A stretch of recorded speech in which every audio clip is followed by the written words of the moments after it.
Olá pessoal, nesse vídeo que vocês vão ver, a gente vai falar um pouco sobre inteligência artificial no Brasil, sobre as normas e também a utilização da IA aqui no Brasil e também um pouco sobre o mundo. E esse vídeo aqui foi desenvolvido por alunos da UEPG, Universidade Estadual de Ponta Grossa, e mais especificamente do curso de Engenharia de Software no primeiro ano. E nesse vídeo aqui a gente vai falar sobre a evolução dos computadores e também sobre as redes neurais, as inteligências artificiais, né? E a evolução e também o início delas. Também a gente vai falar sobre como o mundo reagiu e se portou diante dessas novas inteligências artificiais, as questões éticas delas e também as regulamentações, as reuniões que tivemos. E então a gente vai falar sobre as inteligências artificiais no Brasil, né? Sobre as leis voltadas ao uso delas e também para empresas. E por fim a gente vai ter uma entrevista com o professor Luciano Doll, que ele é CEO e cofundador da empresa Imbix, uma empresa de inovação, que ele vai falar mais sobre ela na própria entrevista com ele vai falar mais sobre isso, e ele vai responder também algumas perguntas que o Flávio fez para ele. E falando no Flávio, ele vai começar agora falando para vocês sobre o início e a evolução dos computadores. Começou no ano de 1940 com o Colossus, o primeiro eletrônico programável, e em 1946 com o ENIAC, o primeiro de propósito geral. Nos anos 1960, com a criação da ARPANET, a precursora da internet, e o envio do primeiro e-mail em 1971, abriram caminho para a comunicação digital. Nos anos 1970 e 1980, computadores pessoais como o Apple II e o IBM PC popularizaram o uso doméstico empresarial, enquanto o Windows, em 1985, tornou a interface gráfica disponível a todos.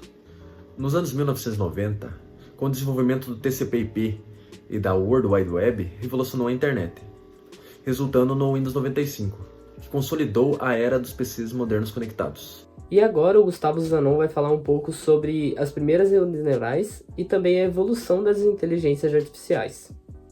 As primeiras redes neurais foram criadas em 1958 por Frank.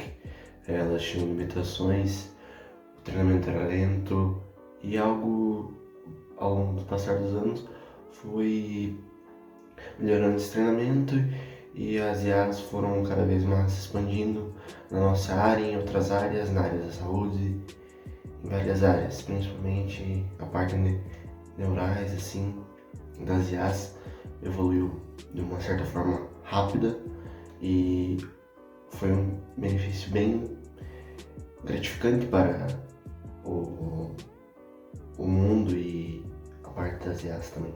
Tá, mas realmente, de fato, como o mundo se portou diante dessas novas inteligências artificiais que foram surgindo? É isso que o Pedro vai falar também, um pouco sobre as reuniões que vieram e as questões éticas das inteligências artificiais. Essa evolução ela trouxe muitas facilidades pra gente, mas também algumas responsabilidades, como por exemplo o uso consciente, o respeito à ética e a privacidade dos indivíduos, certo? Para sanar esse problema, a ONU e alguns outros órgãos realizam desde 2016 algumas reuniões para formular leis e boas práticas para o uso das inteligências artificiais, tanto as que nós já temos quanto as que estão sendo formuladas. Isso para a gente ter um controle maior de para onde essa tecnologia está andando. Vale citar também que tem alguns exemplos de como a humanidade se comporta com a evolução da tecnologia e como uma evolução desenfreada de alguma tecnologia sem controle pode causar impacto nos seres humanos, como em Neuromancer ou até mesmo no filme Ex Machina. E agora, finalmente, um pouquinho da IA no Brasil. E o Lorenzo vai falar um pouco mais especificamente sobre isso e as leis e, digamos, uma linha do tempo da IA no Brasil. A inteligência artificial despertou interesse no país em meados de 1960. Onde outros países como China, Estados Unidos e Rússia faziam pesquisas mais avançadas sobre o assunto. Alguns marcos importantes sobre ela foram, como em 1967, com a criação do Núcleo de Computação Eletrônico, que se tornou um dos principais centros de pesquisa em computação e inteligência artificial no país.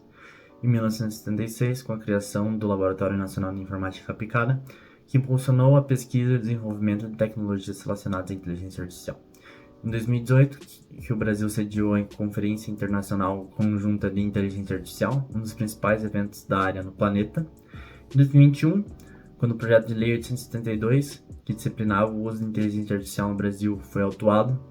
Em 2023, quando o projeto de lei 2378 foi autuado, um projeto que representa um marco na regulamentação da IA no Brasil, estabelecendo obrigações e responsabilidades para fornecedores e operadores de sistema de inteligência artificial. além de garantir direitos e proteção aos usuários de IA. Ok, e agora então, finalmente a entrevista com o professor Luciano Doll. A gente gostaria de agradecer muito ao professor por ter aceitado participar com a gente e responder as nossas perguntas. E sem mais delongas, pode começar com as perguntas então, Flávio. Agora vamos falar um pouco sobre inteligência artificial nas empresas. Estou aqui com o professor Doll. Boa tarde, professor. Tudo bem, Flávio? Professor, o senhor podia nos falar um pouco mais de sua empresa e do seu trabalho? Tá. A Imbix é uma empresa de inovação, né, que atende outras empresas, corporações, no sentido de auxiliar processos que envolvam inovação em todas as áreas de uma empresa, né, seja operacional, gerencial ou estratégico. Nós provemos algumas soluções que envolvem comunidade, eventos, educação e um software, uma plataforma de inovação corporativa que atende dores, problemas, situações reais que essas empresas apresentam e que nós conseguimos endereçar soluções por meio da nossa equipe, do nosso time e das ferramentas que nós possuímos. Tá certo. O senhor já observou na sua empresa o uso da inteligência artificial? Bastante. Seja no nosso time, seja internamente, né? E seja, como eu te disse, no sentido de auxiliar outras empresas com processos de inteligência artificial. Recentemente nós tivemos, inclusive aqui na Imbix, um diagnóstico, né? Nós elaboramos uma ferramenta, um diagnóstico para medir a intensidade de uso da inteligência artificial nos clientes da Imbix.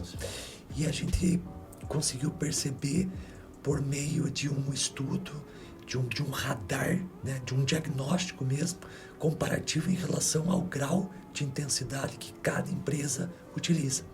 Isso permitiu que esses clientes nossos, que fazem parte desse ecossistema, pudessem observar em que pontos eles estão mais fracos, né?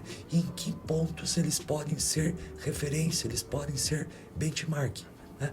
Então, desde usos específicos, casos de uso de inteligência artificial, até ferramentas específicas, softwares, né, com que intensidade, com que grau essas empresas utilizam. Tá certo. O senhor acredita que profissionais que têm seus próprios negócios devem aprender a utilizar tecnologias para auxiliar nas atividades de inteligência artificial? Eu acredito que não importa se você tem uma empresa, se você é dentista, se você é professor, você precisa usar a inteligência artificial, né? Tá certo. Eu li recentemente um artigo do velho CEO do Banco do Nubank, né, que dizia o seguinte, que nos últimos 10 anos o propósito do Nubank foi colocar um banco no bolso de cada pessoa, certo? E o propósito dos próximos 10 anos será colocar um assistente financeiro no bolso de cada pessoa. Ou seja, nos próximos 10 anos, né, nós estamos engatinhando. A IA generativa é muito nova, ela traz de modo simples resultados reais e precisa estar no radar de todo profissional, de todo indivíduo, de toda empresa, não importa o tamanho nem o ramo. Tá certo.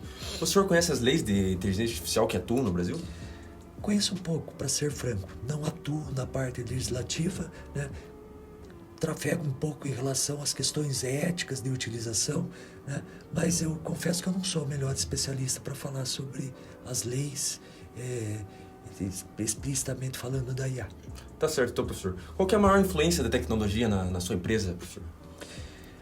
A tecnologia ela é um meio, né? A tecnologia é um meio, a gente, enquanto uma empresa de inovação, trafega por todas as áreas de uma empresa, né? Como eu disse, desde operacional, gerencial e estratégico, bem como verticais diferentes, né? Marketing, recursos humanos, a própria área de tecnologia, financeiro, etc., né? A tecnologia é um meio, a inovação ela não pode partir somente da tecnologia, ela precisa focar em soluções em que, de fato, claro, para escalar, para facilitar a tecnologia, muitas vezes é o melhor meio, mas A tecnologia é transversal em todas as áreas, né? Ou seja, é essencial, é transversal, é um meio. Eu acho que aquela frase do Gustavo Caetano, que fala que toda empresa é uma empresa de tecnologia e educação, resume bem talvez o que eu quis dizer. Tá certo então, professor. Muito obrigado pela entrevista e até mais. Valeu, obrigado a você.